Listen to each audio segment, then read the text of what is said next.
मनोज जरांगे यांचं उपोषण 9व्या दिवशी स्थगित झालेलं आहे आणि त्यांनी केलेले आरोप आणि त्यांच्या प्रतिक्रियेवरती आपल्याबरोबर ओबीसी आंदोलक लक्ष्मण हाके आणि नवनाथ वाघमारे आहेत। त्यांच्या नेमकं काय म्हणणं आहे हे आपण जाणून घेण्याचा प्रयत्न करूया।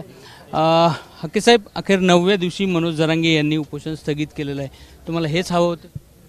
नाही, आम्ही जरांगे नावाच्या बेकायदा मागण्या करणाऱ्या माणसाचा वारू आम्ही वडी गोदरी आंतरवली सराटीच्या वेशीतच अडवलेला आहे आणि हा वारू नेहमी उपोषणाला बसायचा आणि मुख्यमंत्री वगैरे हे सगळे त्याला रेड कार्पेट घालायचे।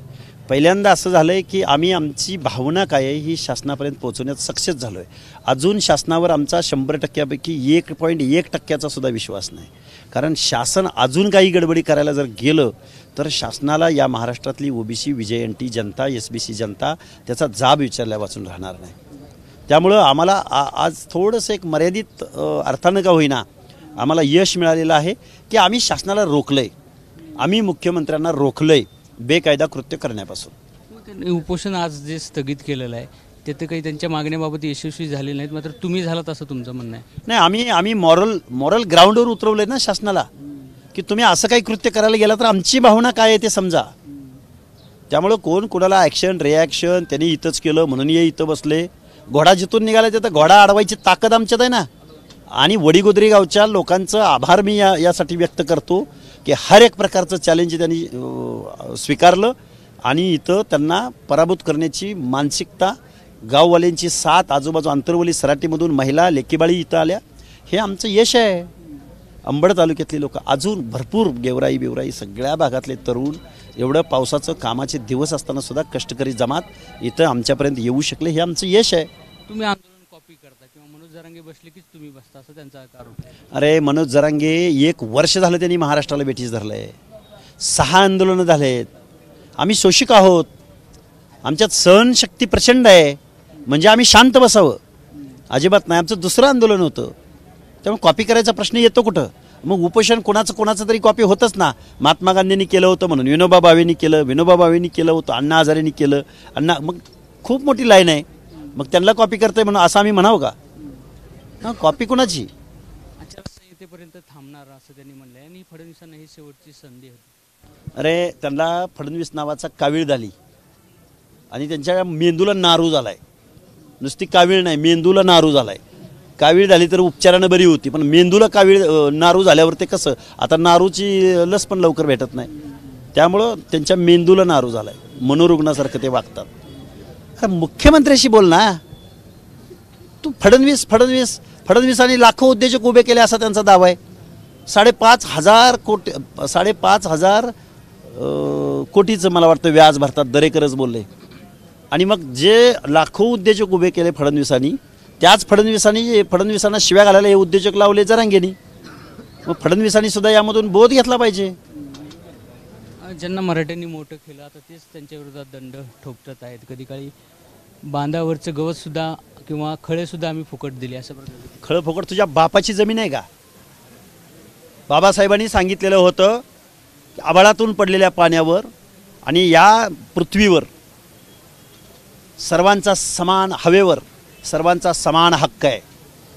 तुम्ही त्या जातीत जन्माला आला म्हणून तुम्ही इथल्या व्यवस्थेचं, पाण्याचं, इथल्या जमिनीचं, उपजाऊ जमिनीची मालकी तुमच्याकडं, आणि गवत कापून नेला। हे फक्त ओबीसींच्या विरोधातलं वक्तव्य नाही, हे वक्तव्य आमच्या एससी एसटी बांधवांच्या बाबतीतलं सुद्धा वक्तव्य आहे। अजूनही यांच्या मनामध्ये जात नावाची कन्सेप्ट किती खच्चून भरली। जरांगे हा कधी गरजवंतांचा, अरे कसा मागासवर्गीय होशील रे तू? कोर्टासमोर हा सुद्धा इव्हिडन्स आहे। आम्ही क्षत्रिय, आम्ही बघून घेऊ, आम्ही भुजबळांना बरोबर घेणाऱ्यांना पराभूत करू, हा सुद्धा इव्हिडन्स आहे कोर्टाच्या समोर। आणि आम्ही मागासवर्गीय, कुठला पॅरामीटर लावायचा? या वक्तव्यावरून त्याचा कुठल्याही मागासवर्गीयाचा दावा, ओबीसीच्या आरक्षणाच्या सामीलीकरणाचा दावा फोल ठरतो। सन्माननीय कोर्टासमोर हा सुद्धा इव्हिडन्स आम्ही दाखल करू। अरे तुमची मानसिकता काय? आमचं गवत चोरून नेलं, गवत नेलं, तुझ्या बापाचं गवत आहे का? खळे वाटली काय तुझी? खळ्याची मालकी करून बसला तुम्ही, महाराष्ट्र वरबाडून खाल्ला तुम्ही। महाराष्ट्रातल्या या शोषित जमातींचा, या शोषित वर्गाचं रक्त ड्रॉक्युलाप्रमाणे शोषलं तुम्ही, आमदार खासदार झाला तुम्ही, प्रत्येक तालुक्याला 2-4 माणसं तुमचीच, हजारो करोडो रुपयांच्या तुमच्या प्रॉपर्ट्या, कारखाने तुमचे, संस्था तुमच्या, इंजिनिअरिंग कॉलेजेस तुमचे. निवडणुका आल्या की 5-5, 50-50 कोटी रुपये खर्च करता तुम्ही. अरे तू कुठल्या गवताची भाषा करतो जरांगे खुळप्या? तुला बंडखोराची भाषा, बंडखोरीला सामोरं जावं लागेल. अति झालंय तुमचं. काही बोलतो तो. नवनाथ आबा वाघमारे देखील आपल्याबरोबर आहेत.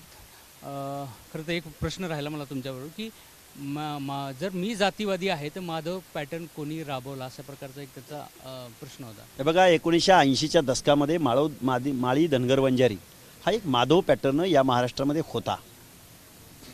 पण त्याच्याही अगोदर स्वातंत्र्योत्तर कालखंडामध्ये इथं ब्राह्मणेतर चळवळ जरांगे आणली कुणी? ब्राह्मणांना, आम्हा बहुजनांना, आम्हा ओबीसींना, आम्हा भटक्या विमुक्त जाती जमातींना ब्राह्मणांची भीती घातली कुणी जरांगे? जेदे जवळकरांना काय अपेक्षित होतं? मग तुला जो सपोर्ट करतो जामता राजा शरद पवार, त्या ज्या यशवंतराव चव्हाणांचा मानसपुत्र आहे, ब्राह्मणांची भीती घालून मराठ्यांनी कब्जा केला महाराष्ट्रावर. मग आता मराठेतर चळवळ या महाराष्ट्रात उभी राहील. मग त्यामध्ये ब्राह्मण सुद्धा सामील असेल. जशास तसा आणि ठोसा हे उत्तर इथून पुढच्या कालावधीमध्ये या महाराष्ट्रात बघायला मिळेल. माधव पॅटर्नची एवढी धुरी लागली तुला. मराठेतर चळवळ, मराठा सोडून बाकी सगळे एक, या भाषेत उत्तर द्यावं लागेल. जरांगे आमच्या नादाला लागायच्या भानगडीत तू पडू नको. माधव बद्दल एवढी आडी असेल ना तर ब्राह्मणेतर चळवळीचं झालं काय त्याचं ऑडिट आम्हाला विचारावं लागेल. आम्हाला मराठेतर चळवळ या महाराष्ट्रात उभी करावी लागेल. सावध राहा आणि उगा विचार करून एखाद्याचा सल्ला घेऊन बोलत जा. कॅमेरामॅन आयुबसह रवी मुंडे, एबीपी माझा, वडीगोद्री. एबीपी माझा, उघडा डोळे बघा नीट.